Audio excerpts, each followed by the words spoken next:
अस्सलाम वालेकुम जी। Pakistan versus West Indies day 3 का जो इख्तिताम है वो हो गया है। दूसरे टेस्ट मैच के तीसरे दिन का इख्तिताम हो गया है और इस तीसरे दिन के इख्तिताम पे पाकिस्तान ने कम बैक जो किया है वो भी देखने लायक है। लेकिन उससे पहले में जो बैटिंग सेशन पाकिस्तान ने खेला था पहला, उसकी बात करते हैं। फर्स्ट बैटिंग सेशन, अब बाबर आजम के आउट होने के बाद आप देख सकते हैं कि पाकिस्तानी टीम एक बार फिर से किस तरह कोलैप्स करती है।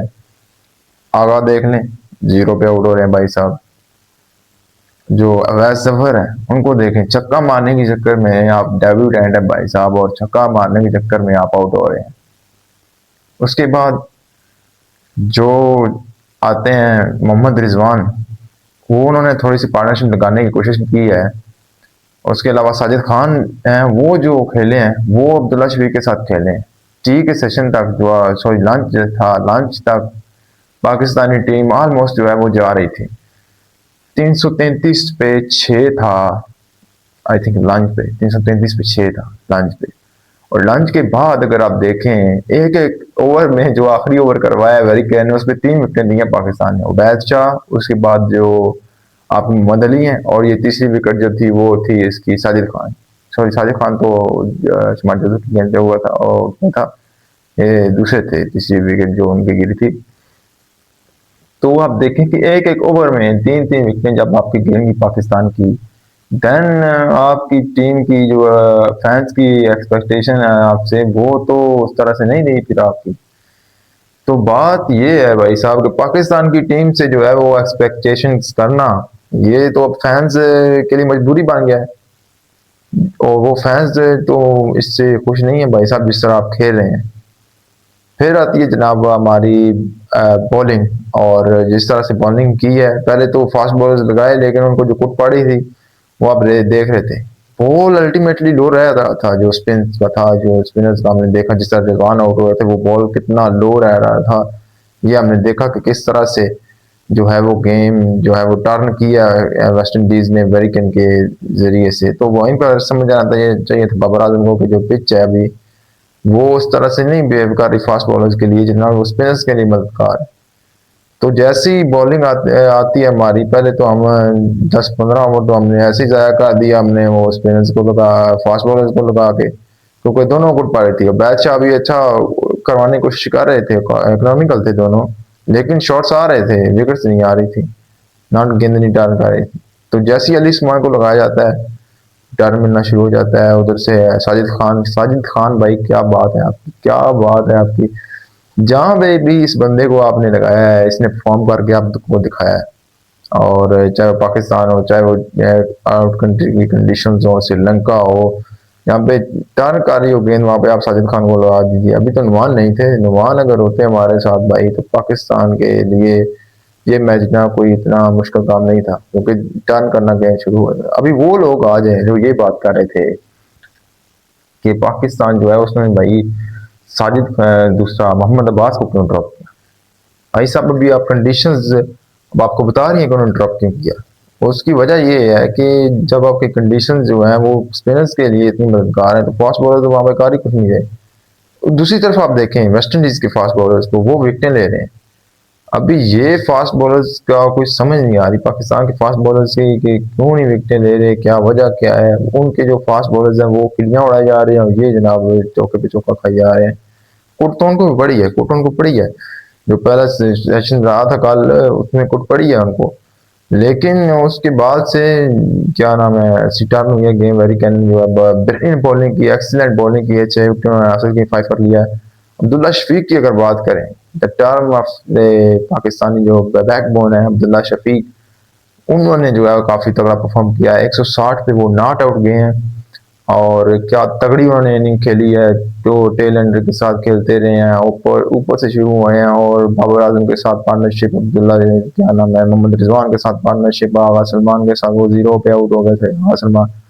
जब आपके जो प्लेयर सीनियर प्लेयर है आगा सलमान भाई, आप जब से खेल रहे हैं, आपके पास इतना जनाब एक्सपीरियंस है, आप मेन लीडर थे पहले, जो आप कप्तान थे, तो फिर आप जनाब अभी जीरो पे आउट होके जा रहे हैं, ये तो सिंसियर वाली बात नहीं है। पहले आप टेल एंडर के लिए आपको स्पेशल रखा गया है, टेल एंडर के साथ आप बेहतरीन बैटिंग करते हैं, जबरदस्त किस्म की। तो आज तो ऐसा कुछ नहीं था, आपने किया ही कुछ नहीं है, 0 पे आप आउट होकर जा रहे हैं।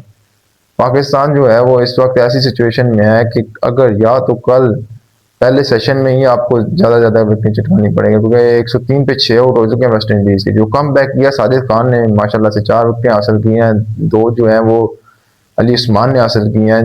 गेम टर्न भी हो रहा है और नीचे रह रहा है, लो रह रहा है।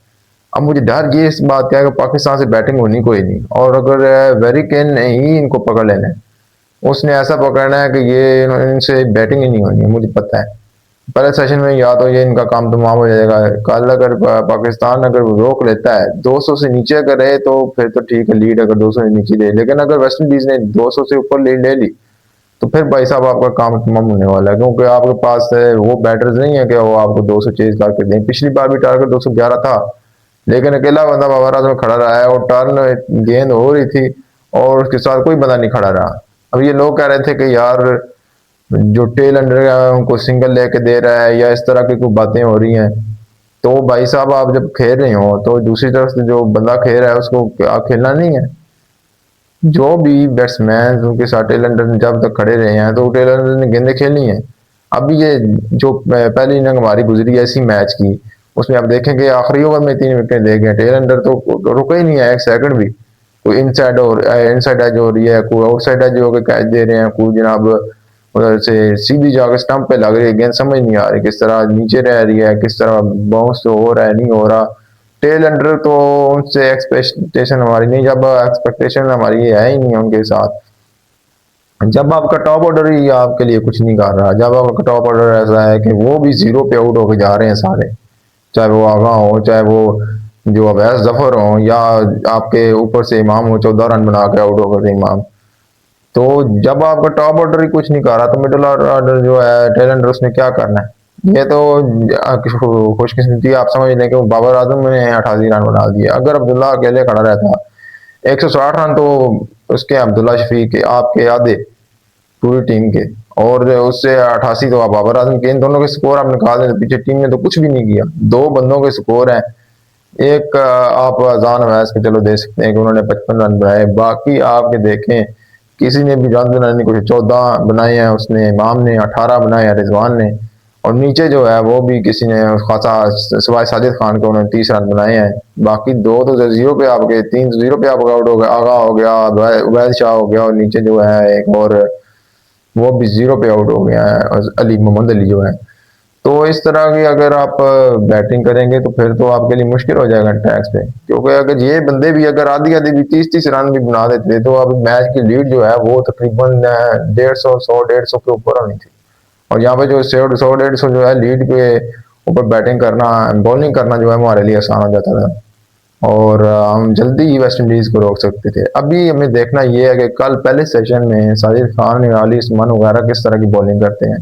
अगर तो वो जल्दी विकेट्स ले लेते हैं वेस्ट इंडीज की फिर तो ठीक है, लेकिन अगर लीड खुदा न खासा ऊपर चलेगी तो फिर पाकिस्तान के लिए तो मुश्किल हो जाएगा इन कंडीशन में, वो ओवरकास्ट कंडीशन हैं, और इन कंडीशन में बॉल जितना इस पिच पे खासतौर पर लो रह रहा है, तो उस लिहाज से बॉलिंग बैटिंग करना पाकिस्तान के लिए बहुत मुश्किल हो जाएगा। आप क्या कहते हैं? अपनी राय दीजिए कमेंट्स में कि पाकिस्तान जीतेगा या फिर वेस्ट इंडीज कम बैक करेगा इस गेम में। तो कभी तो पाकिस्तान के पास से जो है वो स्ट्रेटेजी एक ही है कि स्पिनर्स को लगा के रखें और टर्न हो रहा है और गेंद को उसी तरह से गेम को जो है लेके चले और विकेट जल्दी से जल्दी आए। वो बाबर आजम कैप्टनसी भी आज देखने वाली थी, ब्रिलियंट कैप्टनसी की है उन्होंने, और स्लिप्स लगाए, और फिर अली उस्मान और फिर साजिद को जो है वो लेके आए, और साजिद ने जिस तरह से ब्रिलियंट बॉलिंग की है, एक्सीलेंट, और उसी लाइन एंड लेंथ पे सारे को बॉलिंग करनी पड़ेगी अगर आपने जीतना है तो। आप क्या कहते हैं इसके बारे में? कमेंट्स में हमारे ज़रूर आगाह कीजिएगा।